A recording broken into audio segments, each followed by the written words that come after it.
Okay, so the Morris D. Arthur, King Arthur, and the Knights of the Round Table, Sir Thomas Mallory.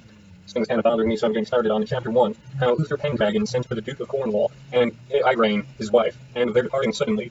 It befell in the days of Uther Pendragon, when he was king of all England, and so reigned that there was a mighty duke in Cornwall that held war against him a long time. And the duke was called the Duke of Tintagel. And so by means King Uther sent for this duke, charging him to bring his wife with him, for she was called a fair lady, and a passing wise, and her name was called Igraine. So when the duke and his wife were come into the king by means of great lords, they were accorded both. The king liked and loved this lady well, and he made them great cheer out of measure, and desired to have lain by her. But she was a passing good woman, and would not assent unto the king. And then she told the duke, her husband, and said, I suppose that we were sent for that I should be dishonored, wherefore, husband, I counsel you that we depart from hence suddenly, that we may ride all night unto our own castle. And likewise, as she said, so they departed, that neither the king nor none of his council were aware of their departing. Also soon as King Uther knew of their departing so suddenly, he was wonderly wroth. Then he called to him his privy council, and told of them the sudden departing of the duke and his wife. Then they advised the king to send for the duke and his wife by a great charge. And if he will not come at your summons, then may ye do your best. Then have ye cause to make mighty war upon him.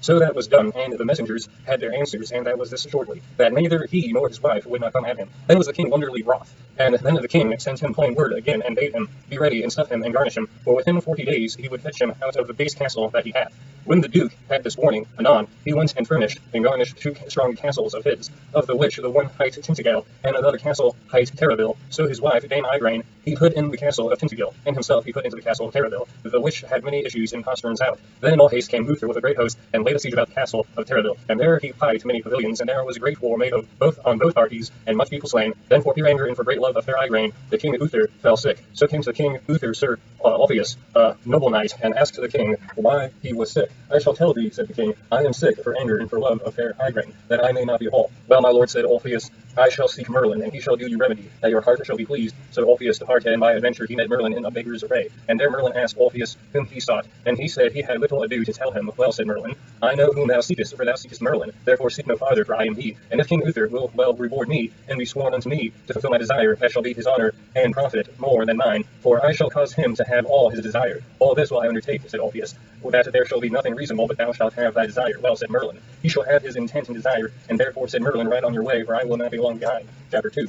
How Uther Pendragon made war on the Duke of Cornwall, and how by the mean of Merlin he lay by the Duchess and dead Arthur. Then Ulfius was glad, and rode on more than apace till that he came to King Uther Pendragon, and told him he had met with Merlin. Where is he, said the king. Sir, said Ulfius, he will not dwell long. Therewithal Ulfius was where Merlin stood at the porch of the pavilion's door. And then Merlin was bound to come to the king. When King Uther saw him, he said he was welcome. Sir, said Merlin, I know all your heart every deal, so ye will be sworn unto me, as ye be a true king anointed to fulfill my desire, ye shall have your desire. Then the king was sworn upon the 4 evangelists. Sir, said Merlin, this is my desire, the first night that ye shall lie by Igraine, ye shall get the child on her, and when that it is born, that it shall be delivered to me for to nourish there as I have it, for it shall be your worship, and the child's avail as mickle as the child is worth. I will well, said the king, as thou wilt have it. Now make ye ready, said Merlin. This night ye shall lie with Igraine in the castle of Tintagel, and ye shall be like a duke and her husband. Ulfius shall be like Sir Brastias, knight of the dukes. But wait ye, make not many questions with her, nor her men, but say ye are deceased, and so hie you to bed, and rise not in the morning till I come to you, for the castle of Tintagel is but 10 miles hence. So this was done as they devised by the Duke of Tintagel aside how the king rode from the siege of Terraville, and therefore that night he issued out of the castle and a postern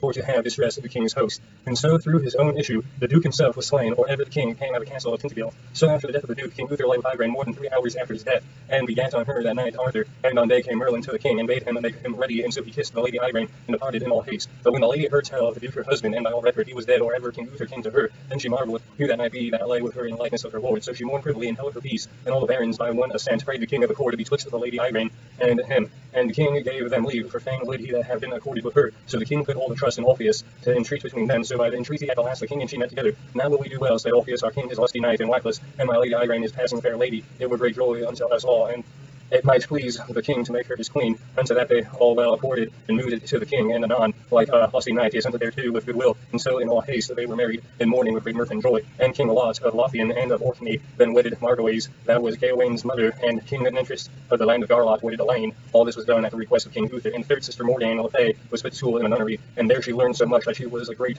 clerk of necromancy. And after she was wedded to King Uriens of the land of Gore, that was Sir Gawain's Blanchemain's father. Chapter 3. Of the birth of King Arthur, and of his nurture. Then Queen Igraine